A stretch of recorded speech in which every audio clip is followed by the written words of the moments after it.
ఏంది ఎందుకు అంత అర్ధరాత్రి పూట ఢిల్లీకి పరుగున పోయినావు? బనకచెర్ల ఎజెండా ఉన్న మీటింగ్లో ఎందుకు పాల్గొన్నారో ఇవాళ ముఖ్యమంత్రి గారు సమాధానం చెప్పాల్సినటువంటి అవసరం ఉంది.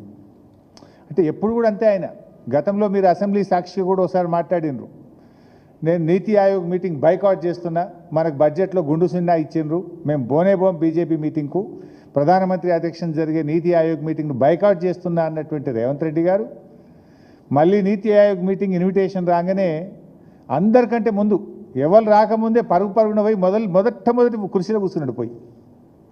అంటే అసలు నువ్వు చెప్పేదానికి చేసేదానికైనా పొంతన ఉందా? ఊసర వెల్లులు కూడా రేవంత్ రెడ్డిని చూసి సిగ్గుపడతాయి. ఇంత స్పీడ్గా మాట మార్చరు. మధ్యాహ్నం బైకాట్ అంటివి, రాత్రికి ఢిల్లీకి చేరుతీవి. పోనేమన్నా మారిందైతే ఏమీ లేదు. ఇవాళ రేవంత్ రెడ్డి గారు ప్రెస్ మీట్ మీరు అందరు చూసుంటారు. రేవంత్ రెడ్డి గారు మాట్లాడుతూ ఏమంటాడు, బనకచెర్ల మీద ఒక జర్నలిస్ట్ ప్రశ్న అడిగితే కడతామని ఎజెండాలోనే లేనప్పుడు ఆపమనే ముచ్చటే రాదు. This is the exact word told by Revanth Reddy. కడతామని ఎజెండాలోనే లేనప్పుడు ఆపమనే ముచ్చటే రాదు అని రేవంత్ రెడ్డి అన్నాడు కదా, మీరే సాక్ష్యం కదా. So I will show the agenda, official agenda ఒకసారి చూపి బాబు. దిస్ ఇస్ ద ఎజెండా, ఢిల్లీలో కేంద్ర ప్రభుత్వం జరిపిన మీటింగ్ యొక్క ఎజెండా ఇది. ఎజెండాలో ఫస్ట్ పాయింటే, agenda point submitted by Andhra Pradesh, point number 1 Godavari Banakacherla link project. ఎజెండాలో మొట్టమొదటి అంశమే గోదావరి బనకచెర్ల ప్రాజెక్టు. ఇది అఫీషియల్ ఎజెండా, ఇంత స్పష్టంగా ఉన్నది.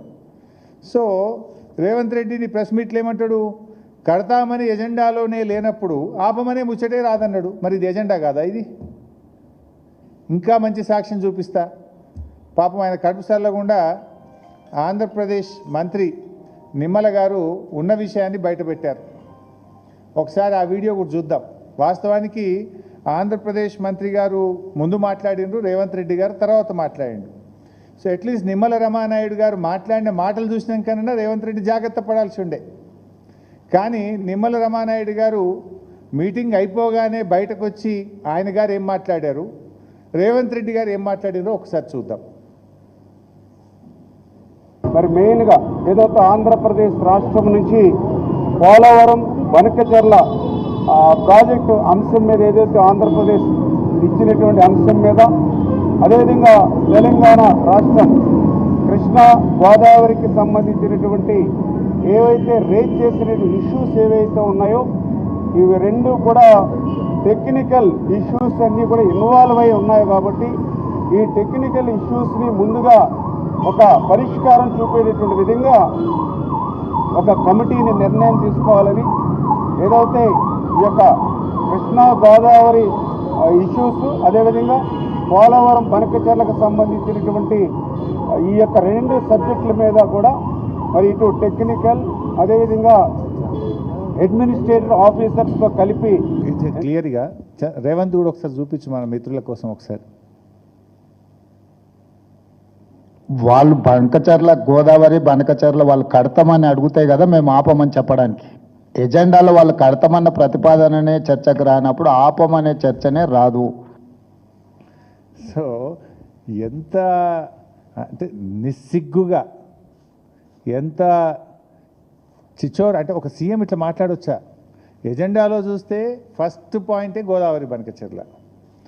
ఆంధ్రప్రదేశ్ మంత్రి రమానాయుడు గారు బయటకు వచ్చి గోదావరి బనకచెర్ల మీద కమిటీ వేశారు, సోమవారం కల్లా కమిటీ ఏర్పడుతుంది, నెల రోజుల్లోగా కమిటీ రిపోర్ట్ ఇస్తుంది అని ఆంధ్రప్రదేశ్ మంత్రి కుండబద్దలు కొట్టినట్టు ఉన్నట్టు చెప్పే. రేవంత్ రెడ్డి దాని చర్చే జరగలేదు, చర్చ జరిగితే కదా మేము ఆపమనేది అంటాడు. ఎవరిని మోసం చేస్తున్నావు రేవంత్ రెడ్డి? నిన్ను ఈ రాష్ట్ర ప్రయోజనాలు కాపాడడానికి ప్రజల్ని నెన్నుకున్నారు. ఆంధ్రాకో చంద్రబాబు నాయుడుకు అప్పజెప్పడానికో కట్టజెప్పడానికో నీ గురుదక్షిణ చెల్లించుకోవడానికో ప్రజలు నీకు అధికారం కట్టబట్టలేదు. నీకు ఇప్పుడు లోపల జరిగింది ఉన్నట్టు రామానాయుడు గారు చెప్పారు. రేవంత్ రెడ్డి దాచాలను చూసిండు, దాచాలను చూసినా నిజం నిప్పు లాంటిది, నిజం ఇలా బయటకు వచ్చింది, దాగలేదు. ఇప్పటికైనా బేషరతుగా క్షమాపణలు చెప్పు. రేవంత్ రెడ్డి గారు బేషరతుగా నువ్వు రాష్ట్ర ప్రజలకు ఇంత బాహాటంగా అబద్ధాలు చెప్పినందుకు నువ్వు క్షమాపణ చెప్పాలని చెప్పి ఈరోజు మేము డిమాండ్ చేస్తూ ఉన్నాం. ఎందుకంటే ఆంధ్రప్రదేశ్ మంత్రి గారు బనకచెర్ల మీదనే ప్రధాన ఎజెండాగా చర్చ జరిగింది, దాని మీదనే కమిటీ వేయడం జరిగింది అని అంత స్పష్టంగా చెప్తే రేవంత్ రెడ్డి గారు బుకాయించడం అంటే ఇది తెలంగాణ రాష్ట్ర ప్రజలను వంచడమే, ఈ రాష్ట్ర ప్రజల్ని మోసం చేయడమే. ఇంత దుర్మార్గంగా మాట్లాడతావా నువ్వు? మరి ఆ పక్కనున్న రేవంత్ రెడ్డి అంటే తెలంగాణ ద్రోహి, చంద్రబాబు నాయుడు గురుదక్షిణ చెల్లించుకుంటాడు. ఆ పక్కనున్న ఉత్తమ్ కుమార్ రెడ్డి కన్నా సోయి ఉండాలి కదా. ఉత్తమ్ కుమార్ రెడ్డి అన్న నిజాయితీగా మాట్లాడాలి కదా. ఇలా రాష్ట్రంలో నడుస్తున్నది కాంగ్రెస్ పాలన కాదు, ఇవాళ బీజేపీ టీడీపీల రిమోట్ పాలన నడుస్తూ ఉంది. ఈ మధ్యనే ఒక కాంగ్రెస్ ఎమ్మెల్యే కూడా చెప్పిండు, బాబు కోవట్టులు తెలంగాణలో ఉన్నారు, ఉత్తమన్న నువ్వు ఈ లెటర్లు రాస్తే పని జరగదు, అసలు చంద్రబాబు కోవట్లే ఈ రాష్ట్రంలో ఉన్నారు అని మన రాష్ట్రానికి చెందిన ఒక కాంగ్రెస్ పార్టీ ఎమ్మెల్యేనే ఉన్నట్టు కుండబద్దలు కొట్టినట్టు బయట పెట్టిండు కదా. ఇవాళ జరుగుతున్నది అదే, ఈ రాష్ట్రంలో జరుగుతున్నది.